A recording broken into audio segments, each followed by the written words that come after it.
Vi kom til Qaqortoq i 1979 og begyndte næsten med det samme at løbe og at gå i fjellene. Og vi har gjort det faktisk hele tiden siden.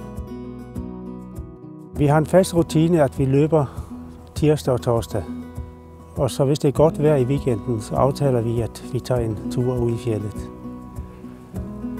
Her lige nøjagtigt i år har vi været meget heldige med vejret i januar, februar, marts, april, hvor vi næsten hver weekend kunne gå ud i fjeldet sammen med en hel del mennesker.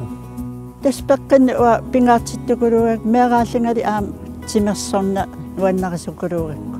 Tastaan attattuarusullugu inaqatittun meaqanulluuni mikisun ingerlaakkusuttarpa. Vi har ikke en fast tømret klub. Vi er mest på Facebook, hvor vi henvender os til dem, der er interesseret. Og der kommer faktisk en hel del, når vi annoncerer en fjeldtur. Der er 15-20 mennesker. Pisukuluusagaangatta sorlina 20 kilometer lin pisisagaangatsiga. Ta idaarusuttu amarlasooriorussuusappun. Nuannikulautaqa. Vores rolle som frivillige, det er nok, at vi har nogle faste rammer omkring løb 2 gange om ugen, og så i maj måned, der annoncerer vi Gør mig sund, og det holder vi også så 2 gange om ugen i hele maj måned. Meaqappapparuyorussuaqattappo. Appakkiakaasu inersimasullu utoqqaallu meaqamikisuaqqallu. Meaqaam aam appallaqkittoriussuusuqqisoriussuam arpattart. Tastaak as siuassarussunnaraluappu.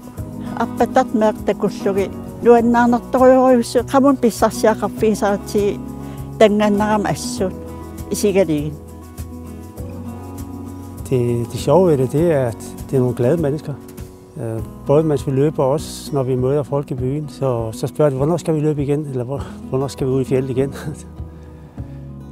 Vi bliver meget overrasket over, at vi bliver indstillet til den her pris. Altså, når man laver frivillig arbejde, så bliver man meget glad, når der er nogen, der er opmærksom på det, man laver.